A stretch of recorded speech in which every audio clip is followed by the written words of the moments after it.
Hello, my dear students. Today we will discuss the aftermath of the uprising, what happened after the revolt of 1857, what happened after the British East India Company suppressed the revolt of 1857. Okay? So, after the revolt of 1857, the British policies in India underwent a tremendous change. All right, the British changed in the way they administered India. Okay, they changed their policies regarding India. Now, why did they change? Number one, to strengthen their control over India. Okay, and number two, to see that a mass uprising like the revolt of 1857 doesn't happen again in the future. All right, so for these two reasons, the British changed their policies as far as the administration of India was concerned. Okay, now how did they bring these changes? After the revolt of 1857, an act was passed by the British Parliament.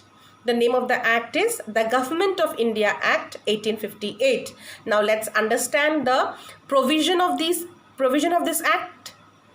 Okay, the first and the foremost, the most important provision of this act was that, all right, after the revolt of 1857, the administrative power of India was transferred to the British Crown.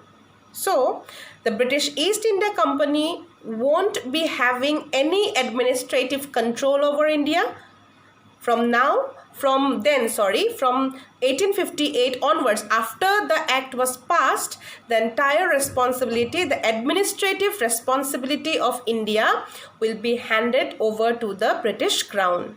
Okay, the administrative control of India will be with the British Parliament. Am I clear? This was the most important and the first provision of the Government of India Act 1858. Okay, so before that, before 1858, before the revolt of 1857, the British East India Company was administering India. The administrative control was with the British East India Company, and the British East India Company was a trading company of England. All right, am I clear? And this company was under the British Parliament.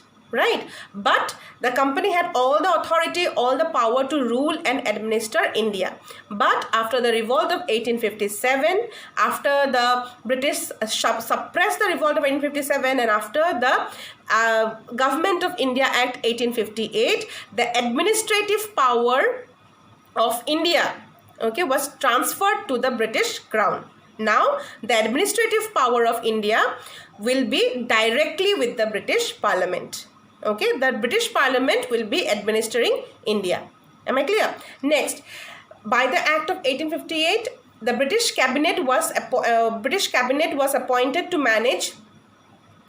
By the Act of 1858, a minister of the British Cabinet was appointed to manage the affairs in India. Okay, so a British cabinet member was appointed to look after the affairs of India, to manage the affairs of India. He was known as the Secretary of State.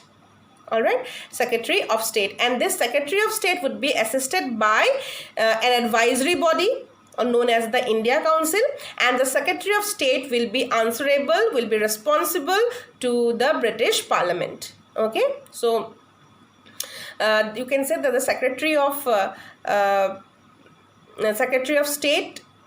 State for India was like the representation of the Queen. He was the representation. He represented the British Parliament. Okay, the second one, the Act of 1858 also brought about changes in the functioning of the government in India. Okay, the government of India would be headed, the government in India would be headed by a Governor General. He was appointed by the Queen, he was appointed by the Crown, so he was given the title Viceroy. Okay, he was to be helped by an executive council and a legislative council. So the head of the government in India would be the Viceroy, all right, and he will be helped by the Executive Council and the Legislative Council. He would report to the Secretary of State in England.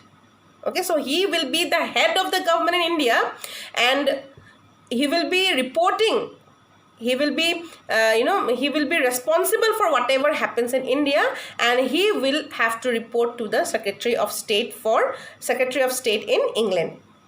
Okay.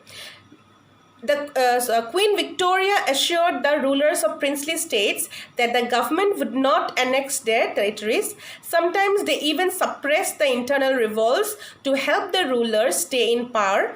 By stopping all annexations, withdrawing the doctrine of lapse, and rewarding titles and honors to the rulers, the government tried to make them allies. Okay, so now the British Parliament was trying to make friendship with the local rulers and local kings. They wanted to have peace. Okay, they didn't want they didn't want another uprising, another revolt of 1857 to happen again. So now they wanted to be at peace. They wanted to make the Indian princes, the Indian kings and Indian territories their friend. So what did the British Parliament do? Queen Victoria assured the rulers of India, assured the rulers of the princely states of India that there would be no annexation, there would be no further annexation. The British Parliament would not annex other territories. Okay, and the British Parliament also tried to suppress internal revolts if there was any. Okay, so if there was any kind of problem in the princely states, internal revolts, if the people were revolting against the prince of the particular state or king of the particular state, the British Parliament helped to suppress such revolts.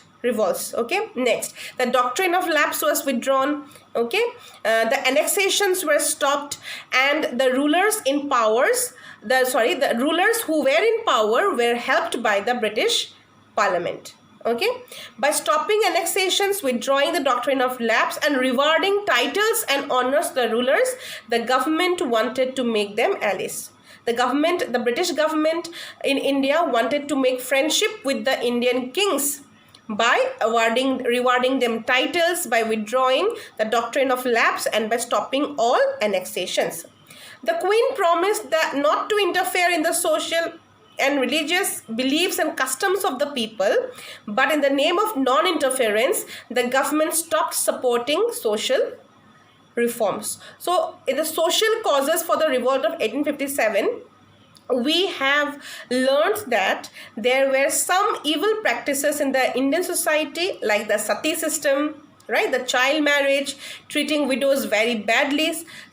This kind of evil practices were prevalent in the Indian society, and the British East India Company had passed laws against these inhuman and evil customs which were prevalent in the Indian society. And some section of the Indian society thought this as an interference.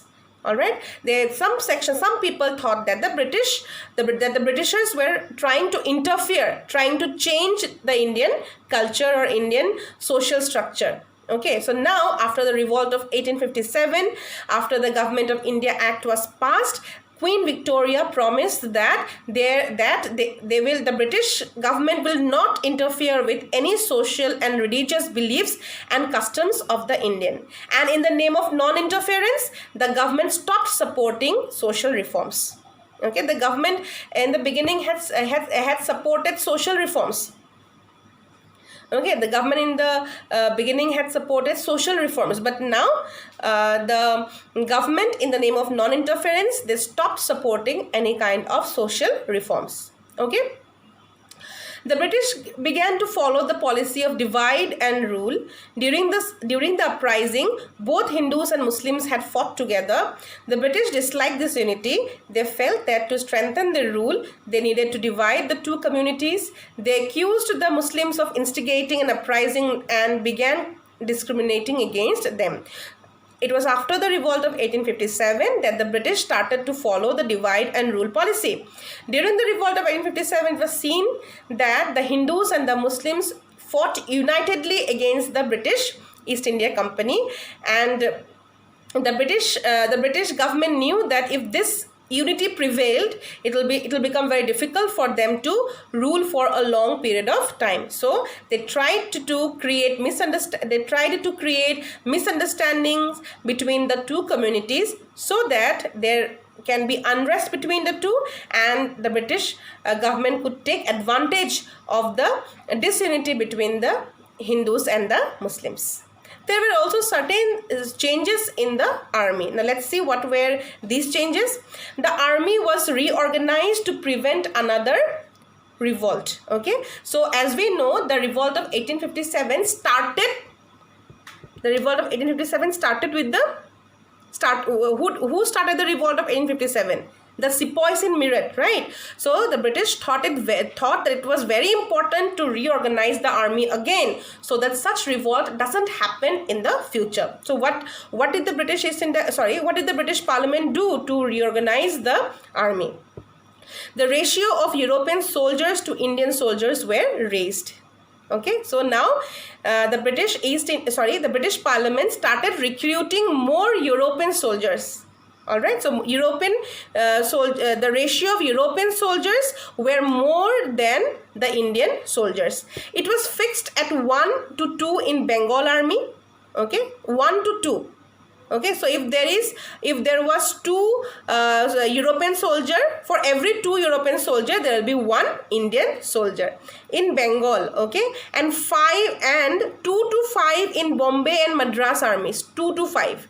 Okay, for every 5 European soldiers there will be 2 Indian soldiers in Bombay and Madras armies. So the main idea was to reduce the number of Indian soldiers, so that the mutiny, so that the sense of mutiny doesn't become very strong. All strategic positions were to be held by European troops. Important divisions such as the artillery were totally in the hands of European troops. No Indians could ever become an officer. All the strategic points, all the border areas, the important posts were the important places, the bordering areas were handled by the European troops. Even the artillery, the arms and ammunitions were also totally in the hands of the European troops, and no Indian could become an officer. The concept of martial and non-martial races were created. Martial races means those the martial means related to war and warfare. Okay, so the concept of martial races. So some races were declared martial and some races were declared non-martial. The Sikhs, Pathans and Gurkhas were declared martial races. People from these races began to be recruited in the army in large number. People who belonged to the regions where revolt was strong, such as Awadh, Bihar and Central India, were declared non-martial. They were kept out of the army. So the Sikh, Pathans and Gurkhas, they were declared martial races. All right. And people were recruited in the army from these races, and the people belonging to those places where the revolt was very strong, like Awadh, Bihar, Central India, were declared non-martial races, and these people were kept away from the army. So today we finish the chapter The Great Uprising. All right, I tried to go as detailedly as I could through the online portal. If you have not understood something, please do ask me. Feel free to ask me in the comment section or in our WhatsApp group. We will be discussing the question answers next week. Okay, thank you and have a nice day. And you can also try to write the question answers, since we have already discussed everything very detailedly. If you have not understood, please ask me, and please try to write the question answers. I'll be there to help you out. Thank you and have a nice day.